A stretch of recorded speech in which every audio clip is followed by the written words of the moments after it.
Ngayong gabi sa Cayetano in Action with Boy Abunda. Ano ang iyong reklamo? Sa pamboboso po ni Jeric Viñas, lagi ko na lang po siya naaabutan na nandun sa likod. Ang lagi pong dahilan niya ay nanghuhuli daw po siya ng inahin niyang manok. Wala naman pong may nasigaw na may namboboso. Bigla na lang lumabas yung lalaki na nagsisigaw ng namboboso ka. Huling-huli ko po siya na binibidyohan niya po ako habang naliligo. Wala po akong balak na busuhan siya kasi po pamilyado po akong tao tsaka hindi po siya kaboso-boso. Pati po trabaho ko nawala. Lagi po akong tulala. Tapos pag nag-aharap kami sa barangay, ang tatapang pa. May kinasama pa ako ng 9 years po. May karapatan po ba ako sa mga pinundar po namin? Palamunin kita, pakainin kita, sahurang kita. Inasabi niya sa akin. Kaya po talagang nakipag-iwalay po sa kanya. So yung kaso na to ay pangboboso at yung epekto dun nga sa may mga relasyon at saka yung magkakapitbahay and yung gulong nadudulot nito. And then as we know, pagka ganyan yung mga allegation, paano mo papatunayan? Tignan natin kung anong magiging sagutan ng dalawang panig sa issue na to. Ang kaso natin sa Payong Kapatid, napakadalas mangyari ngayon kasi maraming nagsasama na hindi kasal. So dito, mapapag-usapan natin na ano ba ang karapatan ng isa dun sa mag-partner pag sila'y naghiwalay, paano ba hatian ng mga ari-arian. Kasi usually napapag-usapan natin yung karapatan ng kasal. Ito, hindi kasal. Tama po ba na mandatory sa batas ang rest day? Nag-book kami ng barkada ko ng accommodation sa isang resort. May habol po ba kami doon sa resort na tinanggihan kami? Sa yes or no, Ate Pia, Kuya Alan, lahat ng katanungan ay may kinalaman po sa tag-araw, sa summer, ika nga. Lalo na doon sa mga nagtatrabaho sa opisina, ito may kinalaman sa mga vacation leave at marami pang iba. Kaya antabayanan niyo po yan at syempre hindi mo mawawala. 2, 1, go! Lahat ng ating studio audience ay nag-uuwi po ng mga regalo. Lahat yan, dito lamang sa Cayetano in Action with Boy Abunda.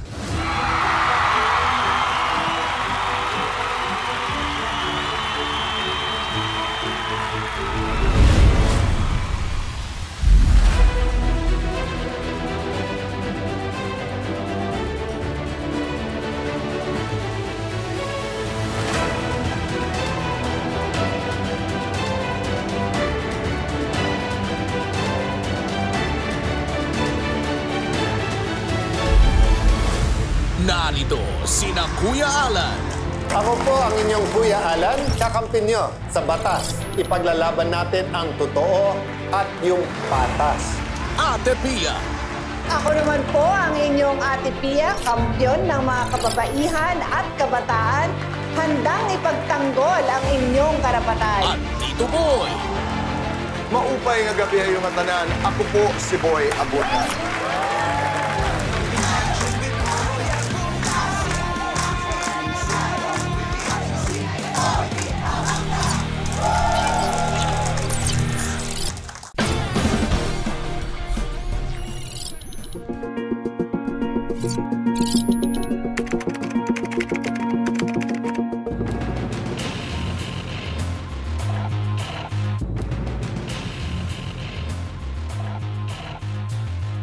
Mary Jane, ano ang iyong reklamo?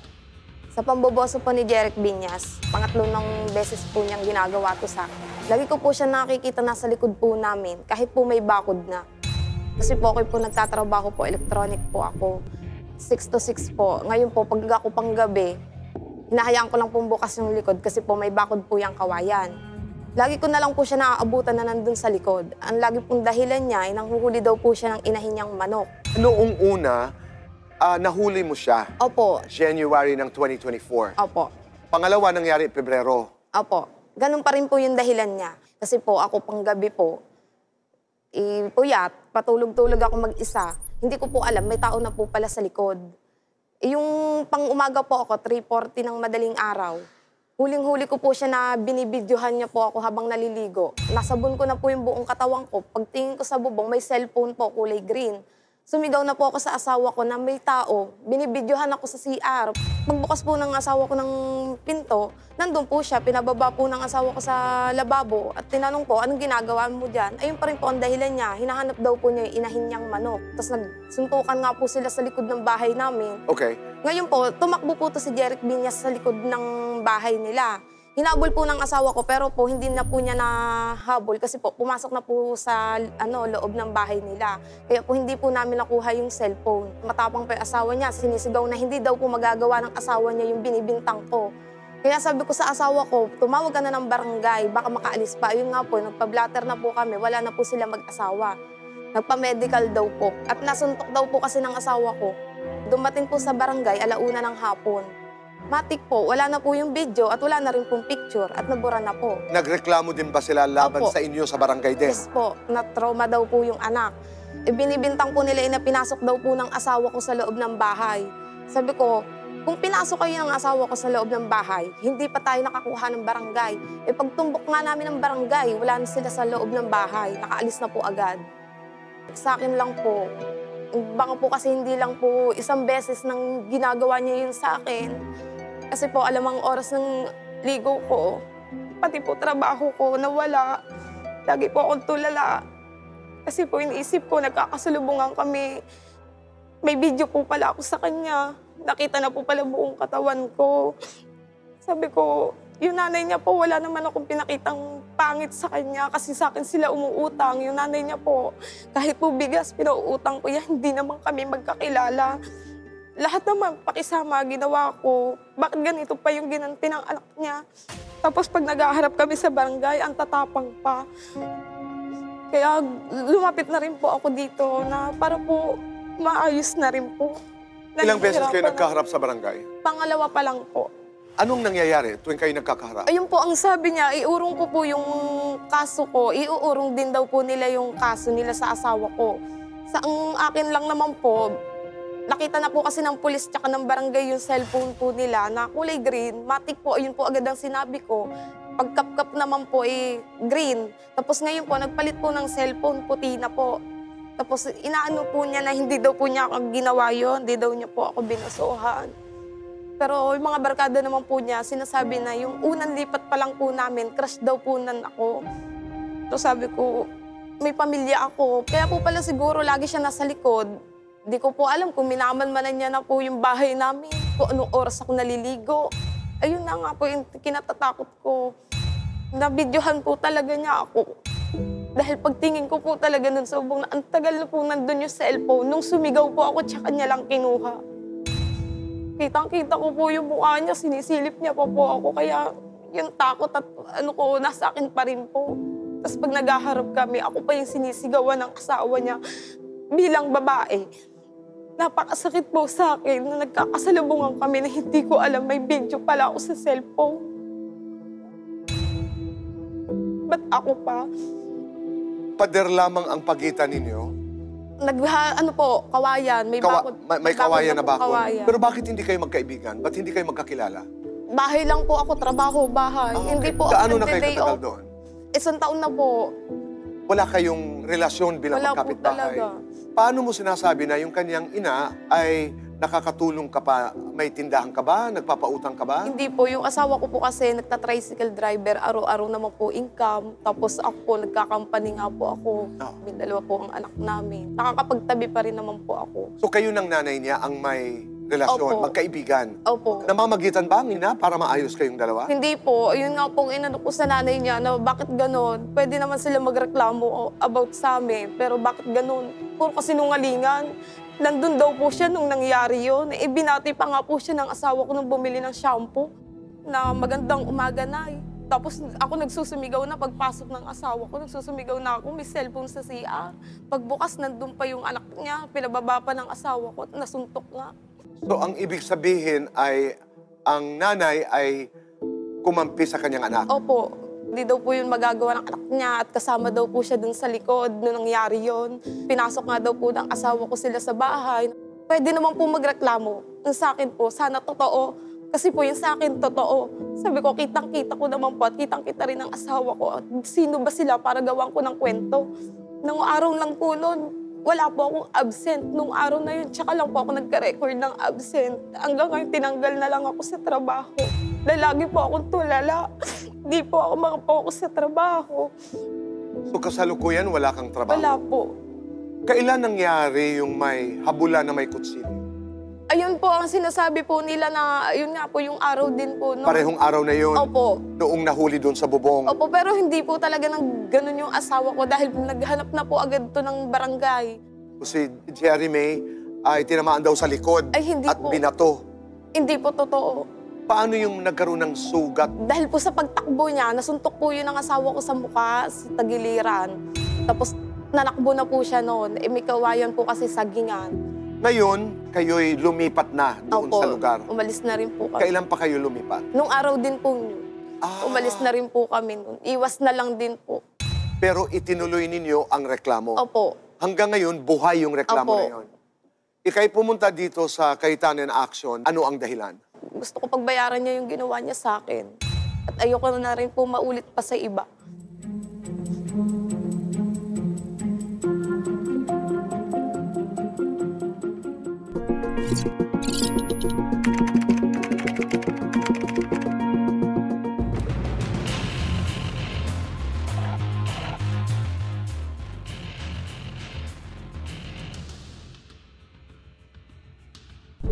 Jerry, narinig mo ang kwento ni Mary Jane. Opo. Ano ang nais mong sabihin? Makikinig kami. Nung mga around 3:40 po, nagising po ako. Inutusan po ako ng nanay ko magkuha ho ng balde. Nang natapos na ho yun, umikot na ako sa likod. Inahanap ko yung manok. Maya-maya ho, sumunod na yung nanay ko. Yung asawa ko noon po, nagluluto. Wala naman pong may nasigaw na may namboboso. Wala naman. Bigla na lang ho lumabas yung lalaki na nagsisigaw ng namboboso ka. Ngayon no, nahuli niya ako doon sa may taas, pero nagpa-flashlight po ako ng manok. Pinababaan niya po ako. Sinuntok niya na po ako agad dito sa gilid. Iba-iba na kwento mo. Nandun po yung nanay ko, inawat na po siya. Pinapasok na po ako sa loob. Nung nakaligo na po ako, nakabihis na ako. Papasok na ako sa trabaho. Naka-helmet na ako. Nang bato ho siya ng bubong. Ngayon po, lumabas kami. Paglabas po namin, Hindi ko nga makalabas. nagbato ho siya ulit, natamaan ho yung asawa ko dito ng PVC. Sabi po ng asawa ko, wag na akong pansinin. Kinuha ko na ho yung susi ng motor ko, paalis na po kami. Bigla naman ho dumating si June. Sama ko yung nanay niya at yung asawa niya na may kutsilyo po nakatutok na ganyan. Sana nga, Ngayon po, totoo. ginawa ko nung asawa ko, kinuha ko yung anak ko, nasa ano po kasi yung anak ko. Kinarga ko, naggumit na ako sa amin. Ngayon ho, nung hindi ho ako maabot ni June, ginanyan na lang ho ako ng suntok. Natamaan ho ako dito sa nguso. Sana nga, totoo. Ang sabi po ng babae sa amin, kilalanin daw po namin yung binabangga namin. Ngayon po, ang sabi po nung asawa ko, magpa-medico legal po kami. Hindi po namin alam yung ano na, kailangan po pala pumunta muna sa barangay bago po pumunta ng medical. Kaya nauna po kami sa medical. Ngayon po, nakabalik po kami mga 9, hindi po 1. Tsaka wala po akong balak na busuhan siya kasi po, pamilyado po akong tao, tsaka hindi po siya kaboso-boso. Sabi ni Mary Jane, hindi raw isa, hindi raw dalawa. Opo. Tatlong Ayun po yung beses. sinasabi niya sa barangay. Tsaka po paiba-iba po sila ng kwento. Nung una daw po, nakita niya daw po ako doon sa may kawayan, nakasilip. Tapos nung pangalawa po, andun din daw po ako. Ngayon po, pagdating po namin sa may barangay, ang sabi niya, andun lang daw po ako sa likod. Di nag-ano na po kami sa may barangay. Ang una po sinabi sa hepe, pinasok ko daw po doon yung cellphone ko sa may taas ng Sa may uwang? Opo, pagitan po. Nung nasa Women Desk na po kami, ang kwento niya naman po, may butas-butas po kasi yung ano namin na apat eh. Doon ka naman daw po siniksik yung cellphone ko. Nakita daw niya, nung nagsabon na siya ng kanyang buong katawan, iniisip niya araw-araw na tulala siya dahil na-videohan ang kanyang buong katawan. Sinabi niya na lang po yun nung ano, nagpa-DSW na po kami gawa nung saan ako may na ano nga po na trauma. Saka po nung nagbalik na po kami sa Lupon, sa kanya na ho sinabing may ganun siya. Sila nga ho matapang, sila nga ho nagbabanta sa amin eh. Gaano na kayo katagal sa lugar na yon? 12 years po. Kasi hindi kayo magkaibigan. Sabi ko, magkalapit kayo ng bahay, Opo. pero hindi kayo Kasi nga magkakilala po, ng gusto. maaga po ako naalis, gabi na rin po ako dadating. Nagtatrabaho po kami para sa mag-asawa. Saan ka nagtatrabaho? Sa Pabtik po. Ang kasama niyo sa bahay ay ang inyong Nanay po, tsaka anak. anak na ilang taon na ngayon. 2 years old po. So sa barangay, 2 beses na kayo nag-uusap. Hindi lang po dalawa kasi una po sa Hepe, tapos sa Women Desk, tapos pangalawang beses na po ngayon sa Lupon. Wala bang resolution? Meron naman po, kaso po ang gusto po nila, aaminin ko po. Tapos po, manghihingi po ako ng pasyensya. Wala naman po akong aamin at wala po akong gawa sa kanya. Nagkaroon daw siya ng pagkakataon sa Mary Jane, makausap ang iyong mga kaibigan. Oo. At nasabi mo raw na crush mo siya. Harap niya ho. Ba't siya magiging crush? Pamilyado ho akong tao. 6 years na po kami, never po ako nagloko sa asawa ko. Kasi una-una po, nandun po yung asawa ko, nandun po yung nanay ko. Paano po ako mamboboso? May record ka ba sa barangay kung 12 years na kayo doon? Yung tropa at ikaw, meron ba kayong naging kaso sa barangay? Wala po, never po, Tito Boy. Kahit pabuklat po natin sa barangay namin, wala po. Si Mary Jane at si June ay nagdesisyon ng umalis para iwas gulo daw. Anong iyong masasabi? Tingin ko, hindi lang po yun. Sa tingin mo ay ano pa ang dahilan? Kasi po, pagkakaalam ko hindi ko sila nakapagbayad ng upa doon sa may-ari. Hindi mo tanungin. Jeric, ito bang problemang ito sa iyong palagay? May solusyon ba ito? Lagi po meron. At dito, ano ang solusyon? Pagkakaayos na po, para matapos na. Bukas ka sa pag-aayos? Opo. Kayo ni June, hindi na kayo muli nagkasalubong? Isang beses po nung pauwi po ako ng trabaho. Anong nangyari? Wala lang po, ano-an lang po kami, daanan lang po. Wala ka namang kinikim-kim na sama ng loob? Hindi ka ba galit? Kinakabahan lang kasi siyempre po, nagbabanta po sila. Sabi po kasi nung babae nga po, nung nakilalanin daw po namin yung kinakalaban namin. Ang sabi naman po ng lalaki, nung asawa niya, magpakasaya daw kami ngayon. Hindi ko lang po anong ibig niyang sabihin. Naririnig kita at mamaya ay mag-uusap-usap tayo kasama si Kuya Alan at Ate Pia. Tingnan natin kung saan tayo mapupunta.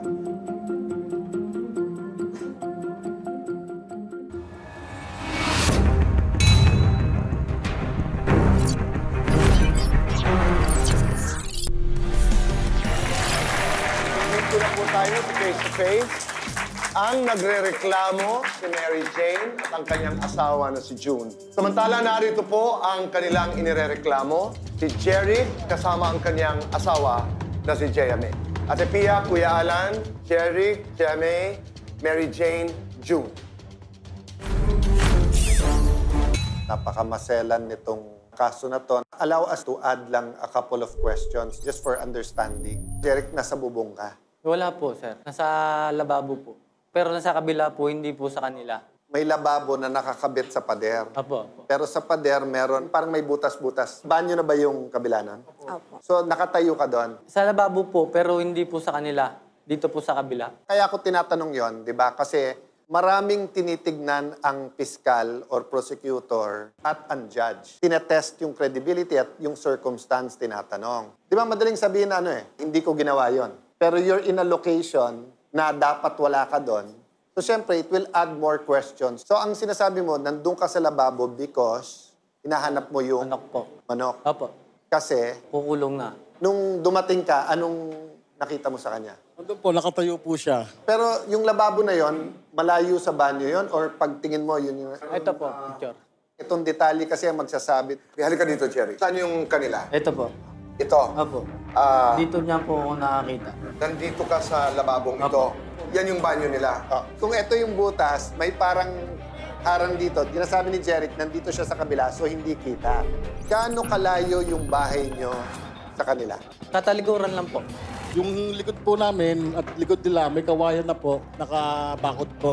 Natural ba na yung manok niya doon talaga papunta sa inyo? Mali po yun. Kasi po, ang liit ng espasyo. At tutungtong pa siya doon sa lababo. Maghahanap ka ng alas 4 ng madaling araw, nasa lababo ka. At ang layo ng bahay mo. Ito po yung sa amin. Makita mo. Ayan po siya. May daanan po siya dito. Totoo bang 2 beses ka na winarning ni Mary Jane na huwag mo akong busuhan, nang boboso ka, etc.? Hindi po. Pinagsabihan ko na po yan sa kapitbahay namin. Lagi ko po kasi siyang naaabutan na nasa likod namin. Sinabihan na po yan, sa akin po yung chat, na pinagsabihan ko na yan, Jane, pero umulit pa rin. So, yun, Jeric, nakaabot sa iyo yung... Opo, sinabihan po ako. So, assuming nawawala manok mo, pero dati ka na nung winorningan na pinagbibintang ka ng boboso, huwag ka nang pumunta doon. Tapos pumunta ka doon ng alas 4 ng umaga. Opo. Hindi mo naisip na baka pagbintangan ka talaga? Hindi po. Kasi wala naman po sa isip ko kasi hindi ko naman po yung gawain eh. Kasi ang normal, pag sinabing wag ka na doon dahil pinagbibintang ka ng boboso, pag hindi ka naman pumunta na doon, hindi naman ibig sabihin totoong ng boboso ka. Diba? Parang umiiwas ka lang. Kaya lagi po ako nandun kasi may mga alaga po akong mga nakataling manok. Alam mo naman na may naliligo, sana nagpasintabi ka. Hindi para umakyat ka. Sino ka ba para gawang kita ng kwento? Sino ko rin ba para busuhan ko? Tanong mo sa sarili mo. Layo, no, Jerry. Layo. Alam mo sa sarili mo yan. Yung manok, pwede mo itali, pwede mong... Anong dahilan? Bakit kita gagawa ng kwento? Ang liit ng espasyo natin, no? Kaya nga, Ano mo, ba't ka pupunta pero sa hindi ako lababo? nasa loob nyo. Ba't pupunta ka sa lababo? Sa lababo, hindi naman sa inyo. Oh. Kitang-kita ka na nga eh. Kahit sa Huling-huli ka na kapitbahay, nga kahit eh. sa kapitbahay. Hindi mo matanggap. Nandun ka pa rin, ang layo ng bahay mo. Kabastusan mo, hindi mo matanggap. JMA, nung nasa labas si Jerry, doon sa may lababo, anong ginagawa mo? Nagluluto po ako. Alam mo kung nasaan ang asawa mo? Yes po. Nakikita mo siya kung saan ka naroroon? Yes po. Nung sumigaw na si Mary Jane, aware ka? Wala po ako narinig na sigaw. Yung sigaw na lang po ni sir, yung narinig ko po na, namboboso ka. Pagkabukas niya po ng pinto, bigla na lang po siyang nambintang na, namboboso ka, bumaba ka dyan. Eh, nakita ko po ang asawa ko. Nagpa-flashlight po kasi siya, possible po kasi lumipad po yung manok sa taas ng saging. Mabubong. Doon po siya nagpa-flashlight. Ang asawa ko malayo po kasi yung comfort room ventilation po na sinasabi nila, pataas po yun. Which is kung ipapasok po yung cellphone, dingding po ang makikita at hindi po siya magaganon. Hindi po yun doon, ma'am.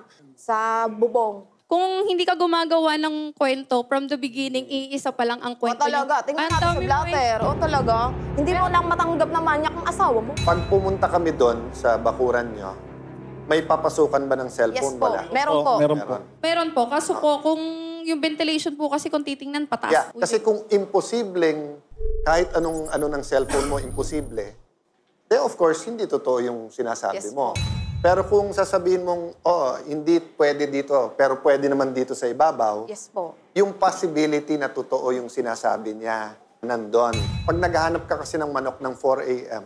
and may naliligo at nandun, syempre, kahit sino parang, hindi ka ba natatakot umikot-ikot sa lugar na hindi mo lugar, tapos 4 a.m., no? Halimbawa, nabaril ka nung time na yon, nandun sa lababo, etc., baka ikaw nasa tama, pero patay ka. Kung akala nila inaakyat bahay, di ba? Some people say na pag ikaw ay nabastos, nahipuan, nabusohan, it's not the same, but it's almost the same feeling na na-rape ka. Or put it another word sa English, you were violated.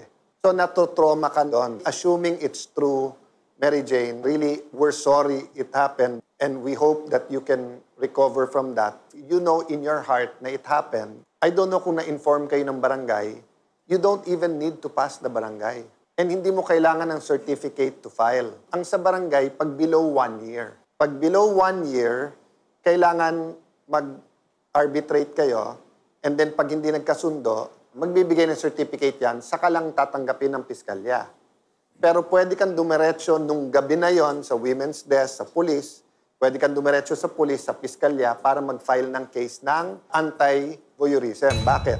Sa anti-voyeurism, the mere fact na kinukunang ka, private parts mo, naliligo ka, krimen na yon. That's assuming totoo, Jerry. Dahil kayo lang na may alam at Diyos lang may alam kung totoo at hindi.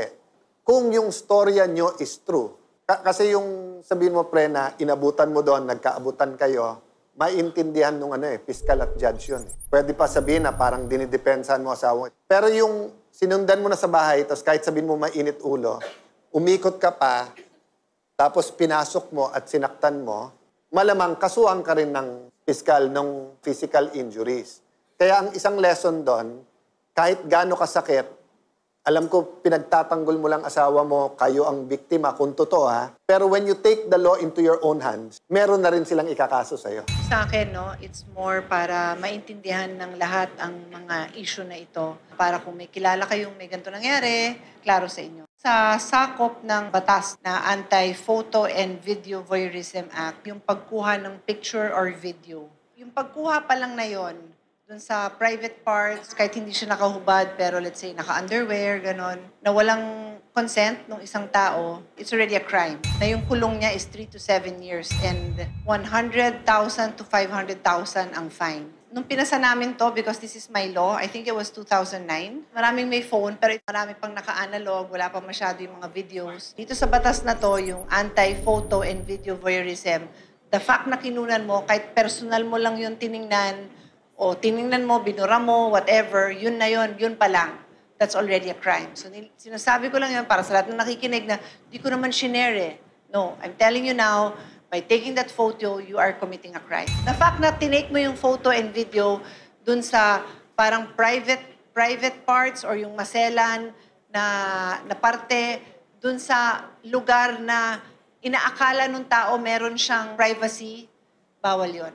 May ano lang ako, because in your narrative, parang nagsabi ka kanina na may namboboso. Opo, nagsisigaw po ako noon. Nanakbo na po agad ako. Sa kanya? Opo, sa asawa ko. Nagsumigaw po ako na may tao sa CR, may cellphone. Binibidyohan ako. Pagbukas niya po, nandun po yan. Siya pa po ang nagpababa. Na anong ginagawa mo dyan? Bumaba ka dyan. Doon na po niya nasuntok. May nanguhuli ng manok, nanguhuli ka ng manok, nandiyan ka sa ibabaw. Yun, kaya po nakasuntok ko na po siya. Tapos lumabas po yung kapitbahay namin, yung katabi po, na sinasabi niya, doon po siya nakatapak sa lababo noon. Sabi niya, ano nangyari? Sabi ko, si Jeric, binibidyohan ako. Sabi, ay nako, hindi na nagbago. Ayun po agad ang bungad sa akin. Halimbawa, tama lahat ng sinabi mo. Sinabi nung kapitbahay mo yon, sinabi nung barkada. Opo. Ang sinasabi ko, Jeric, pag yan ay kinalap ng piskal, kahit wala yung video, at the very least, mapapile yung kaso. Kasi sa fiscal's level, hindi pa yan guilty beyond reasonable doubt. Ano pa lang yan? Probable cause. Ano ibig sabihin ng probable cause?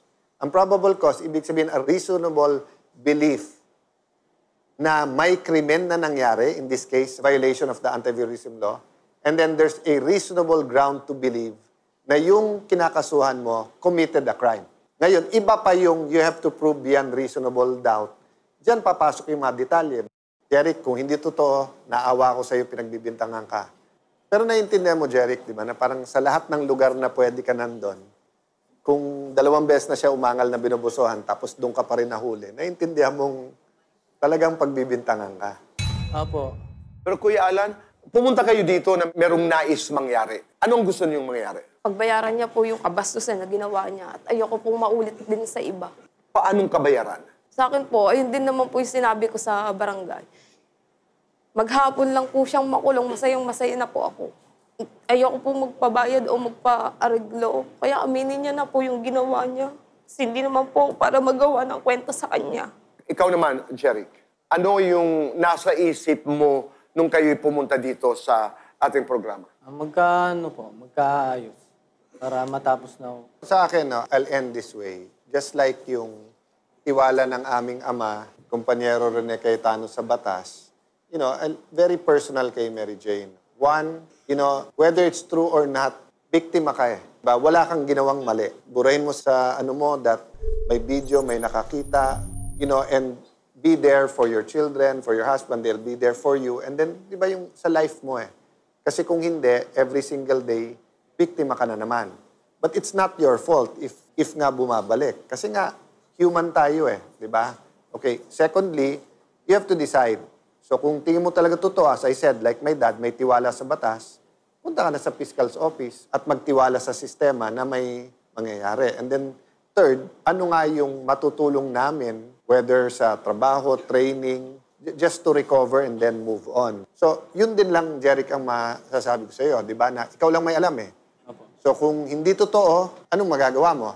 Except, di ba, mag-attend, etc. Kung totoo, then you have to find a way to apologize profusely and hope na hindi siya magfa-file. Hindi rin madali dumaan sa criminal case, ha?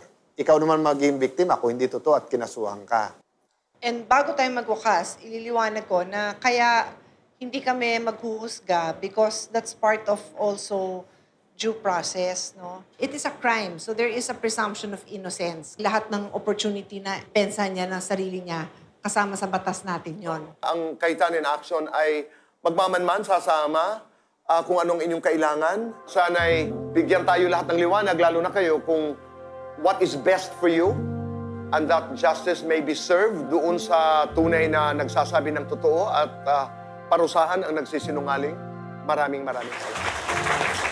Hatian naman ito ng mga ari-arian ang idudulog sa atin. Ihingi po ng payong kapatid kay Ate Pia at Kuya Alan ang inyong matutunghayan sa pagbabalik po ng...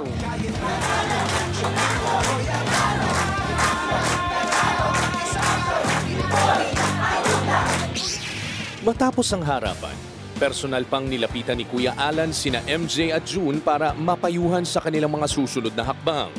Sa huli, mabigat man sa loob lahat ng panig na pagdesisyonan nilang ituloy at harapin ang pagdinig sa lupon ng kanilang barangay.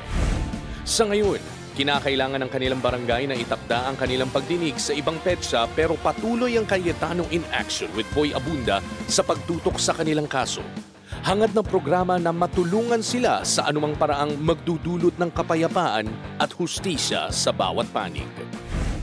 Kay Senator po, thank you po. Maraming salamat po na it's honor po para sa amin na makaharap po kayo ng personal. And looking forward po kami na maging maayos na po lahat sa pamamagitan po nilang dalawa. Maraming salamat. Dininig din kami. Kasi sa amin, parang ang tagal-tagal ng proseso. Sa kanila, mabilis.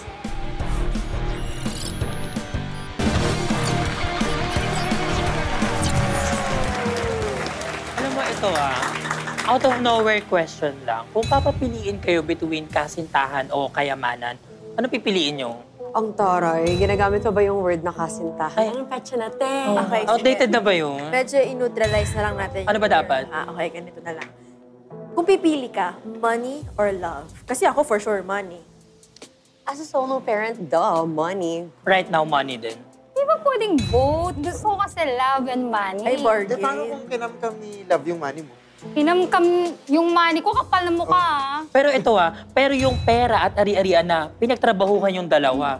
Ay, alam kong gagawin ko dyan. Ano gagawin mo dyan? Alam ko na gagawin niya. Ipapakayetano niya sila. Diba? Tito Boy, ano po bang masasabi ni Kuya Alan at ni Ate Pia sa magjowang nangangamkam? Love or money? Fast talk, Tito Boy. Narito po sa Cayetano in Action para humingi ng payong kapatid, si Dorinda Matias.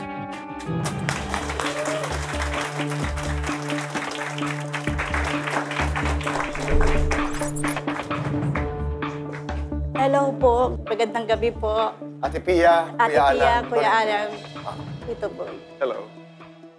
Meron po kasi po ako idudulog po sa inyo. Kasi may kinasama pa ako ng 9 years po. May pinundar po kami. Kung may karapatan po ba ako sa mapinundar po namin. Yung bahay po, tapos po yung mga alas, tas motor.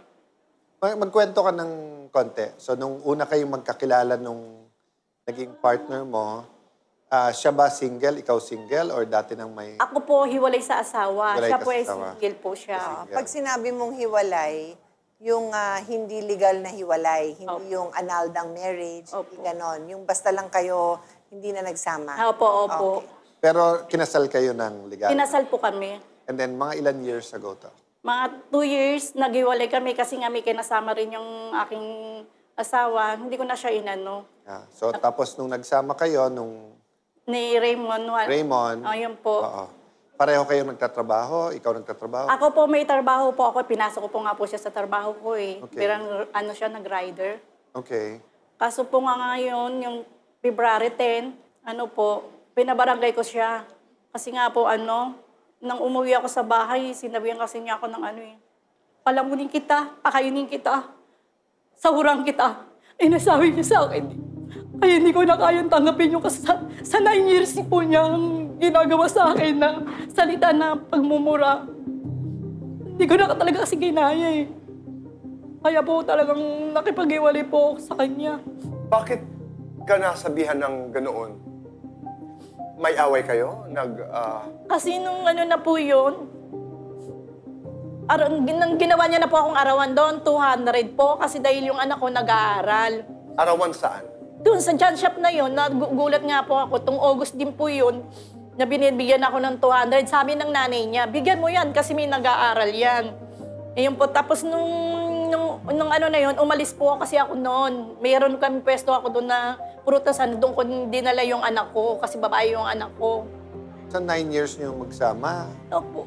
Nangyayari yung pag ganun-ganon Ganun or po. bigla na lang ngayon? Ganun na po talaga. Nangyayari po yun sa amin. Sa 9 years, puro na lang mura na inaabot ko sa kanya. Ang sabi ng mga magulang niya, ganyan lang daw yan, mamaya-maya wala na. Hindi ko na talaga kasi kinaya. Doon na rin ako po nagkasakit sa kanya eh. Pasensya ka na kasi alam kong masakit pero para lang malinawan namin bago magbigay ng advice. So, as far as you're concerned, tapos na, wala na. Opo. Or nag-uusap pa kayo kung paano? Hindi na po. Hindi na, okay. Salamat po. So, katulad nung motor muna, kanino nyo pinangalan? Sa kanya po yun yung motor na yun lahat, nakapangalan po. Yung bahay? Sa bahay sa amin dalawa po. Sa titulo sa inyong dalawa? Opo. Okay. Pero pera mo, pera niya, pareho kayo? Doon po yun, sa dyan siya po yun, sa pinaghirapan po namin yun. Yung dalawa? Opo. Tapos yung mga alahas? Ayun din, doon po rin ang galing din po yun. Yun naman kasi walang rehistro yun di ba? Opo. Pero hawak mo, hawak niya yung alahas. Hawak niya po lahat po yun. Pero may contribution ka doon? Wala po. Doon nga po sa dyan siya po nakinita namin po yun. Kasi kanino yung junk shop? Sa inyong dalawa, sa kanya lang? sa akin po nakapangalan. Kasi pagka mag-asawa, especially nung nagkaroon na ng family code, may tinatawag na yung property regime pag nag-asawa. Ibig sabihin, kung ano akin, ano yung sayo, sa atin dalawa yon.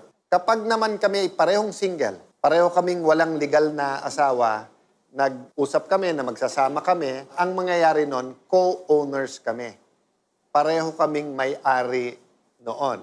And usually, pag wala kayo na pag-usapan ng co-ownership, hati kayo.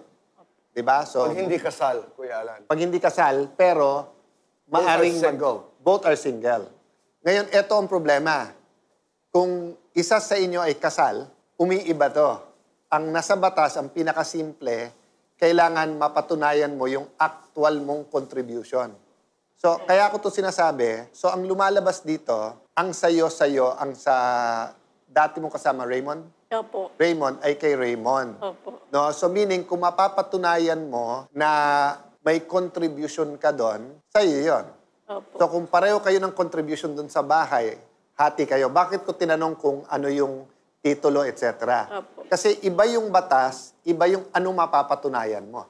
So bottom line, kung anong mapapatunayan mo na contribution mo. Pero siya, kailangan din niya patunayan yung contribution niya. So, madali doon sa bahay kasi nakatitulo sa inyo at sabi mo, pareho kayo.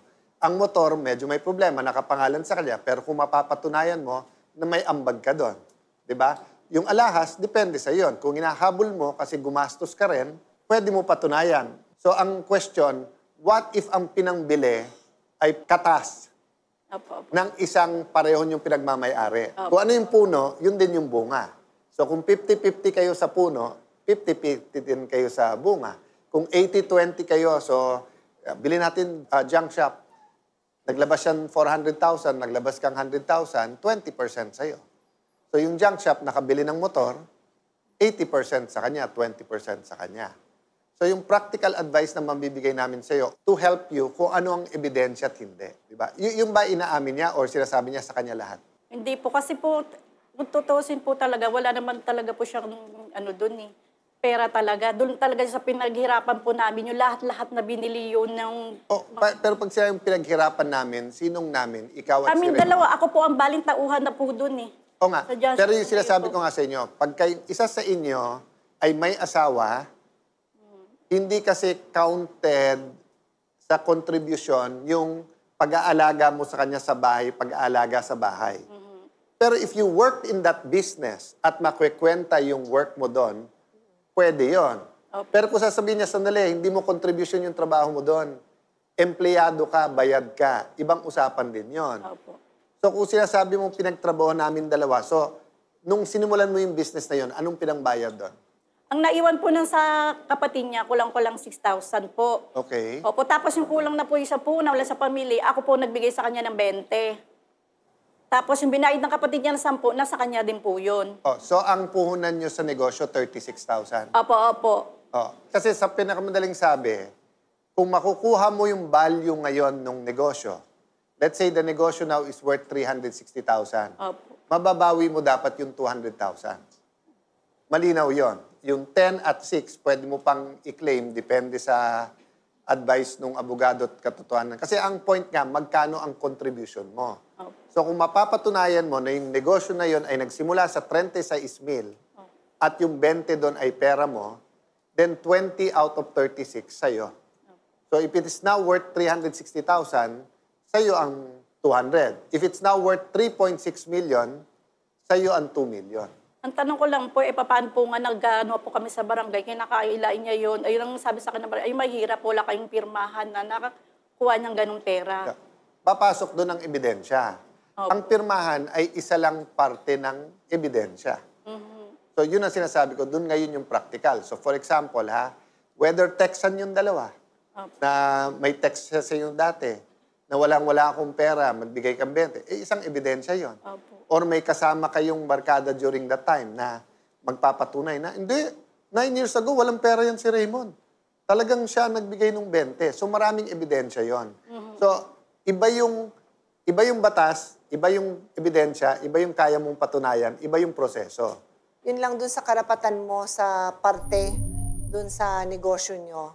Ang tinitingnan ng batas dyan ay yung contribution nga, yung patunayan mo, yung contribution mo, no? So kung ano man ang nabigay mo na puhunan, pera, kung meron kang property, yung kunyari, meron kang lupa, at saka trabaho, industry. Opo, may So kung yung toka mo is nagtatrabaho ka doon, kasama yon sa bibigyang halaga.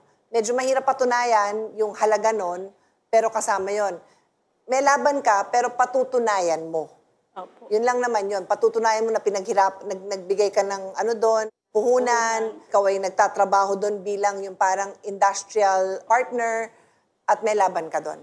So, sabi nga ni Kuya Alan, ay makikipag-ugnayan sa'yo ang mga abogado ng Cayetano in action at ito'y tututukan hanggat kay matulungan. Diyan tayo magtatapos, pero hindi natatapos ang pagtulong ng Cayetano in action. Thank you po.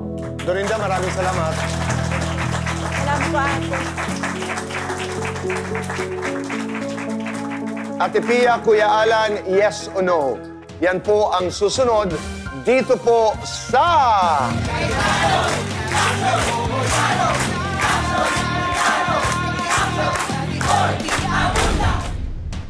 Matapos ang pakikipag-usap ni Dorinda kina Kuya Alan at Ate Pia, pinayuhan si Dorinda ng legal team ng programa para sa mga hakbang na maaari niyang gawin sa panibagong kaso na gusto niyang isampa.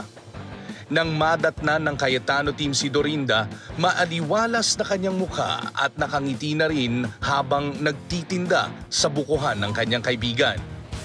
Sa barangay hall ng Pandi, Bulacan, sinamahan ng programa si Dorinda para kunin ang mga papeles ng kanyang mga reklamo noon sa dating kinakasama.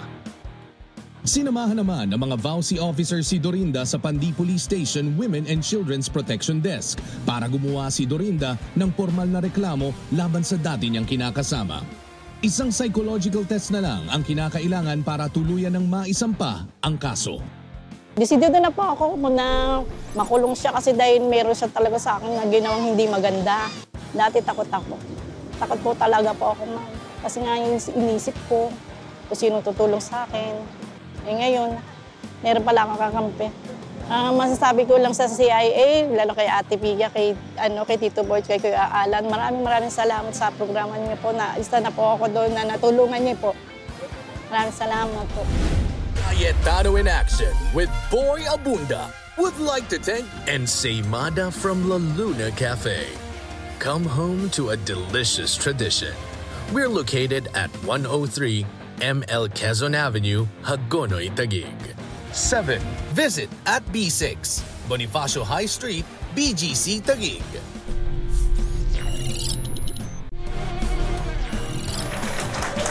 Kami nagbabalik po dito sa Cayetano in Action.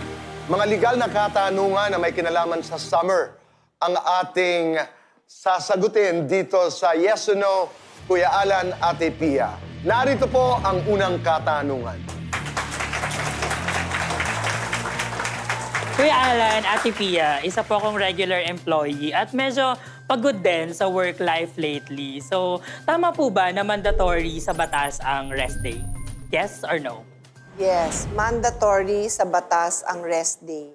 Sabi ng ating labor code, for every 6 days of work, kailangan may 1 rest day. At yung rest day na yon, not less than 24 hours. So, sa madaling salita, kunyari, Monday to Saturday ka papasok, buong Sunday, wala kang pasok. Okay po. And speaking of rest day po, Kuya Alan, Ate Pia, tama po ba na iba pa yung rest day sa leave? Yes. Yung rest day, di ba, mandatory nga yun sa labor code na pag 6 days na continuous work, may isa kang rest day. In a sense, you can say it's a form of leave kasi hindi ka papasok noon, di ba? So, yung iba, they use it loosely. Naka-leave ako ngayon kasi rest day ko. But there are different kinds of leave. For example, maternity leave. At pag sa maternity leave, pag sa ibang klaseng leave, yung iba may sweldo, yung iba wala. So, for example, sa ibang kumpanya, sick leave. Di ba? Kasi may sakit ka, basta't mag-file ka. So, hindi ka technically absent o awol, pero naka-sick leave ka. All goods po on my end. Maraming salamat. So, alis ka na? Alis ka na? Mag-leave na po ako. Leave muna. Okay. Ang bilis. Kuya Alan, Ate Pia, nag-book kami ng barkada ko ng accommodation sa isang resort. Pagdating namin doon ng 11 p.m., ayaw nilang i-honor yung booking namin. So, pinakita po ng friend ko sa cellphone niya yung confirmation and everything. Pero sa system nila, wala daw talaga. So, syempre kami, check na kami kung saan kami pwede lumipat. Sa katabing resort, doble yung presyo. So, syempre, wala kaming choice. Doon na lang kami nagstay. My question is, may habol po ba kami doon sa resort na tinanggihan kami? Yes or no? Yes. So, it's very simple. It's a contract, no? So, ang contract nyo is, magbabayad ako sa'yo, sa resort, actually, magbabayad kayo sa resort, and the resort, in turn, will provide you with accommodation. That's a contract. It's a meeting of the mind. Tapos na yan. Pagdating nyo doon, whether it's 1 month later, 1 week later, dun sa date na dapat nandun kayo, dapat ma-honor yon. So kung bigla nilang sasabihin na, ay, wala sa system, but you have proof. Sabi mo nga, nasa cellphone, pinakita mo, there's proof. Sasabihin na, wala kasi sa system eh. Then they still are in breach of that contract, no? May breach pa rin sila. So, nung kayo ay napilitan pumunta sa iba, pwede nyo silang habulin, not just for the room or the amount of that room na hindi na ibigay sa inyo, pero yung dagdag pang binayad nyo, dahil nga napabayad kayo ng mas mahal, sabi mo, mahal na. Plus, kung may perwisyo kayo, na-stress kami doon, ginabi na kami, that's called damages. Babalikan ko sila. Okay. Maraming salamat. Let's go to the next question. Thank you. Kuya Alan, Ate Pia, nag-outing po kami ng pamilya ko. Naghalo-halo kami. Itong lola ko, nilabas niya yung senior citizen card niya para daw maka-discount. Ang sabi po ng restaurant is, maliit lang daw po kasi yung restaurant nila, kaya hindi po nila in-honor. Pwede po ba yon? Yes or no? Walang exemption ng batas. So, no, hindi pwedeng hindi nila i-honor yung senior citizens card. It is mandatory na i-honor nila ang senior citizens card ng isang senior. Walang exception. Thank you.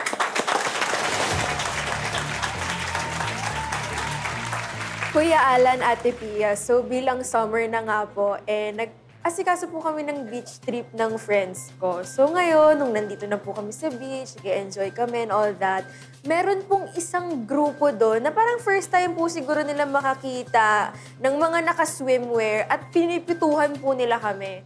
So ang tanong ko po is, meron po ba kaming karapatan or pwede po ba kaming magkaso ng kriminal sa kanila? Yes or no? Yes. Alam mo, napakagandang question yan. Kasi even if wala kayong balak na kasuhan silang kriminal, mabuti na nang alam ng lahat nating kababayan. Kasi minsan, hindi nila alam na may batas. Tapos they just find themselves sa presinto or sa fiscal's office, di ba? So kung naalala nyo, madalas na natin pag-usapan yung batas tungkol sa safe spaces. Di ba? So walang kaibahan to na hinahound ka sa internet. So yung safe spaces kasi, ito yung public spaces and sa internet. So virtual and real. So you're supposed to feel safe, 'di ba? So kung gagawin nila yon, yung may catcalls, yung may yung pambabastos, etc. Pwede mong i-complain yon and criminal case nga yon. No? So advice ko, lalo dun sa nagbibiro, naglolokohan lang, temper and, know the law. Kasi hindi excuse na, sorry ma'am, hindi namin alam na walang batas. Kasi kaya nga ginawang crime, mali siya. Diba? Mali siya. You're not supposed, may thoughts ka, keep it to yourself. Pero wag mong aalaskasin, wag mong babastusin yung iba. Maraming salamat. May mga katanungan po na yes ang sagot, meron naman no. Pero itong tanong na ito ay yes lamang ang sagot. Gusto nyo bang manalo?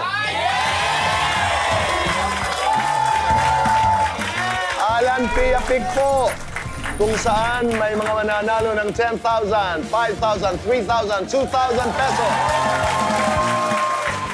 Yan ay magaganap po sa pagbabalik na...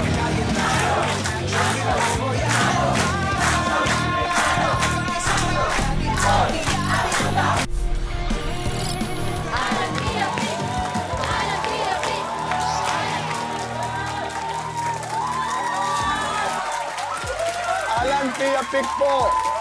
Okay, tayo handa na. Lahat tayo. Let's play in 3, 2, 1, go! Alan Pia Pic! Alan Pia Pic! Alan Pia Pic! Alan Pia Pic! Alan Pia Pic! Alan Pia Pic! Top 4. Okay, dito tayo. Ikaw ba excited na manalo? Yes! Excited na excited! Ikaw ba handa ng manalo? Opo, kaya po! Very good. Eto na tayo. 3, 2, 1, go!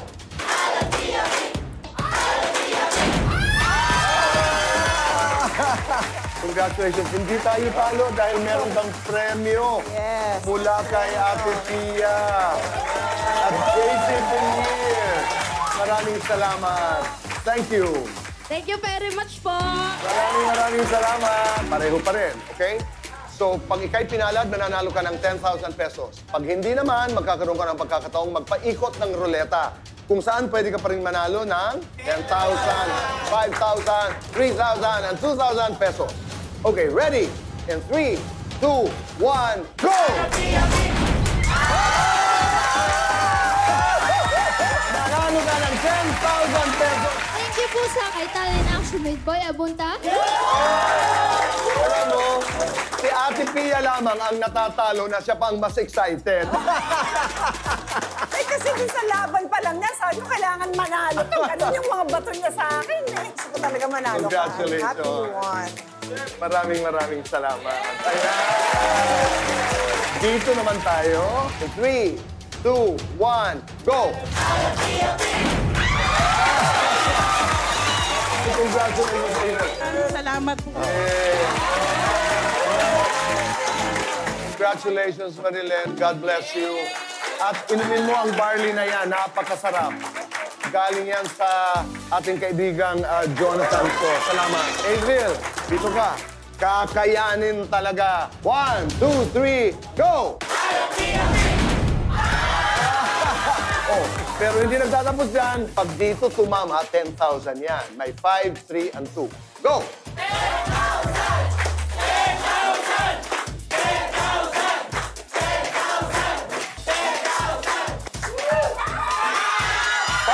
5,000 pesos!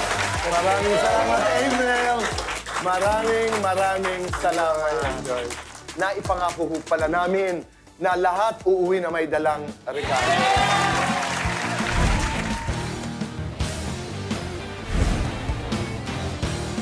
Maraming salamat. Kuya Alan? Parati tayong may natutunan.